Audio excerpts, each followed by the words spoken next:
brief disclaimer, I'm probably going to screw up pronunciations or I'm going to misspell names because there's a lot of weird names in this movie. I know it's Paul Atreides.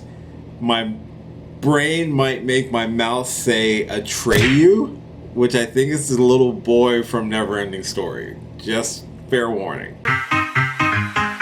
Ladies and gentlemen.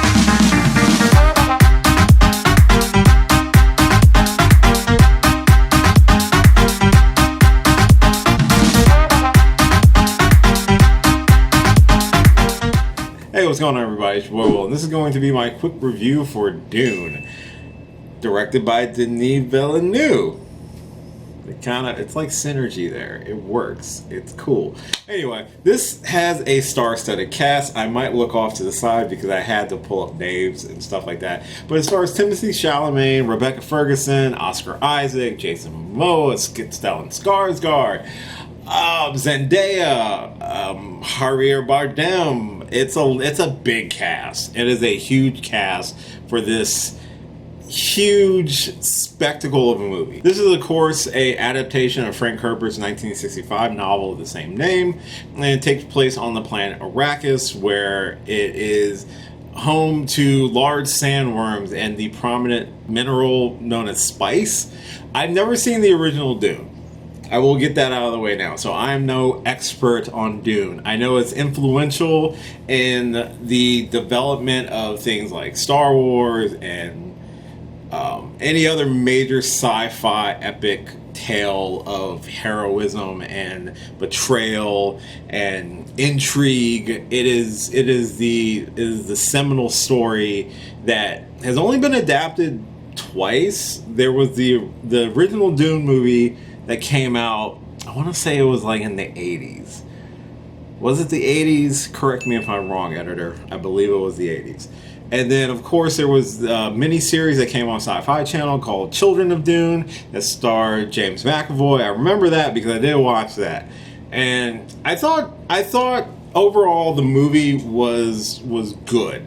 I liked the thing about this movie, and with Denis Villeneuve, he directed very artsy films, and the last few movies he's directed have been very conceptual sci-fi films like Blade Runner 2049 and Arrival, which Arrival I actually love. I thought Arrival was fantastic. I love the story that Arrival did. I like how it didn't tell a linear story. It's a very unique movie, and I recommend anyone watching Arrival.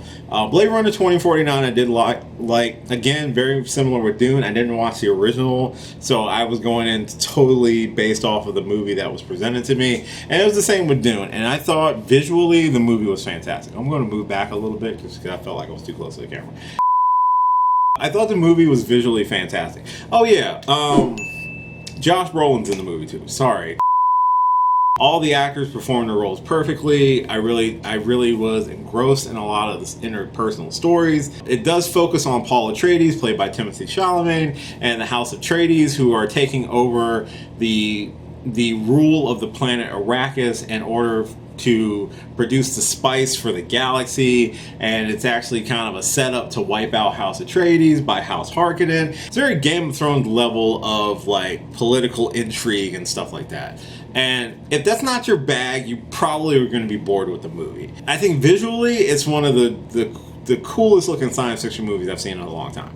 It does have great, it looks like practical effects as well as just really great visuals. I thought the design of the planet, the sandworms, the creatures, I thought they were all fantastic. I like how they had the creatures, the giant sandworms who roam the planet, have a very like Jaws-like feel in terms of how they approach or how they enter a scene, and I thought that was shot really well.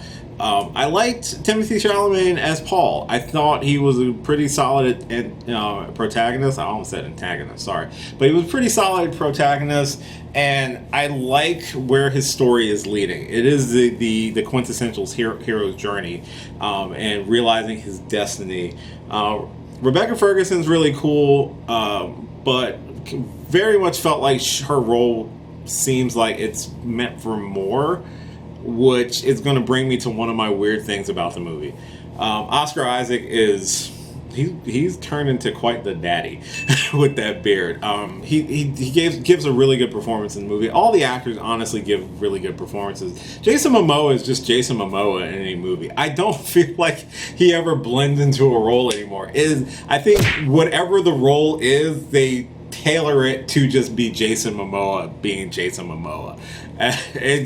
He's the same here as he was in Aquaman. It doesn't feel any different. And that's not necessarily a bad thing, but it's just Jason Momoa. The story is interesting, but at times can seem a little boring if you're not really into what's happening on screen. And I'll admit to that 100%. There were times watching the movie that I won't say I felt bored, but I felt like it was very drawn out. And I don't know if that's just a director's choice or it's just telling this huge story from the source material, which from my understanding, the source material of this is much closer to what the books were compared to the movie that came out in the mid to late 80s. My understanding is that movie took a lot of liberties with the source material. With this one, I believe the director Denis Villeneuve wanted to stay very, very faithful to Frank Herbert's vision of the movie, but that vision also you can't do it in one movie, clearly,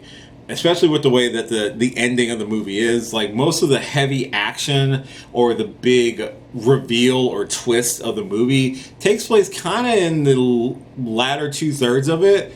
And the third act, it definitely doesn't follow your typical third act structure, which is, again, not a bad thing. But it's definitely a movie that, for me personally, because of how big the movie is, it definitely felt incomplete in this one movie.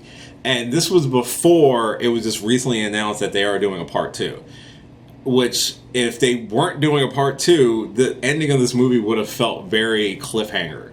And if there wasn't a part 2, it would just feel like an incomplete movie or incomplete story. If someone was just watching this one movie, they might feel cheated because there's like, well, this is just set up for another movie. Yeah. It doesn't really feel like the movie has an ending. It's really more so like the beginning. The beginning of a story. That's my one thing with the movie. And it's not, again, it doesn't detract from the fact that visually this movie is gorgeous. It is a gorgeous movie. It is beautiful to watch. I think all the actors give incredible performances. Everyone really, really nails their roles truly well. And then there's Jason Momoa, who's just Jason Momoa. Again, not a bad thing. It's just, he's just the same in every role. But I liked the movie overall. I just felt that where the movie ends, if there wasn't a sequel coming out, it would have felt like, wait, that's it? It's like just where it ends is so, like, I was just waiting for end of part 1 to be on screen once the credits began to roll. I guess that's okay if that was the original plan, but they didn't announce the sequel until like a week later after the movie was released. Which, again, I always assumed that this, with the way that they had talked about this movie and how epic it was going to be, you weren't going to do it all in one movie. And that kind of also is a knock on the trailer for this movie, because I feel like the trailer revealed a lot in the movie, and I don't want to say it spoiled certain things, but it definitely didn't make some of these surprising moments that are supposed to be surprising in the movies feel like surprises. Like the inciting incident that leads to Paul down his future path, it didn't really come out of nowhere. It's like you knew it was going to happen, and obviously if you read the books, you knew it was going to happen too. But I think if someone didn't read the books or didn't see the original movie, it would have felt very much like, oh, that's a thing. It's definitely a really gorgeous movie to watch. It really is. The visuals are what sold me on the movie. The story is okay, but it got my attention. Did it get other people's attentions? That's totally up to you. But for me, it did get my attention, and it makes me interested in seeing a sequel. It really does. Especially because if it wasn't a sequel, I would feel incredibly disappointed with where the movie ended. So I just felt like the movie wasn't set up to be its own movie. It was set up to be the beginning of the obvious trilogy, where something like a Star Wars or Lord of the Rings, where they ended, they felt like natural endings for that particular portion of the story. Where this one, okay, If it ended 20 minutes earlier, I probably would have said that would have been a better ending for that particular story. But overall, I think the movie was good. It just had a very, at the time, wonky ending spot for me.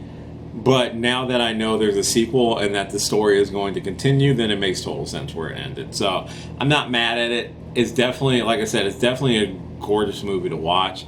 I think all the actors do phenomenal work in their roles. And Jason Momoa. I definitely recommend checking out Dune, especially if you're a fan of the source material. I think it does the source material justice from what I understand. From a visual standpoint, I think it does. From a story standpoint, I'll let someone who has a little bit more knowledge of the source material give their thoughts on that. But those are just my general thoughts on Dune. I do recommend people checking it out. It is on HBO Max, but if you can see it on the big screen, see it on the big screen. It looks like it deserves to be on the big screen, and that grandiose scale would probably look a lot better on the big screen. I watched it at home just because my travel schedule is kind of crazy right now, so I didn't have enough time to actually go to the theater, unfortunately. That is my review of Dune. So hopefully you've had a chance to check it out. If you have, comment down below, let me know your thoughts on that. As always, thank you so much for watching this and all my videos. I really do appreciate it. If you're new to the channel, hi, my name is Will. Thanks for sticking through this entire review. I do reviews, I do trailer reactions, I do discussions, ranking, gaming, drinking. I do a bunch of stuff on this channel. So but it's all wrapped around geekiness. So if that is your bag, feel free to subscribe to the channel. I am creeping my way to 350 subscribers. Will I hit 400 by the end of the year? I don't know, but if I do, it will be an amazing thing, and I will have nobody to thank but all of you wonderful people who have subscribed to this channel and who watch these videos and who share them around the internet, and it really does make my day. I really hope you enjoy this video. I do have some other stuff coming up. We got Hawkeye premiering pretty soon. I'm going to go see Eternals when that drops.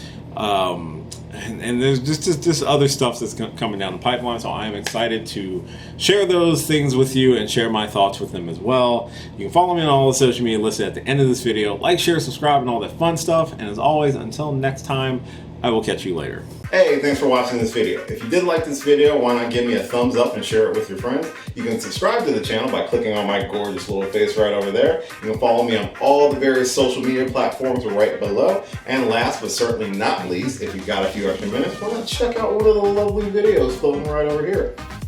Later.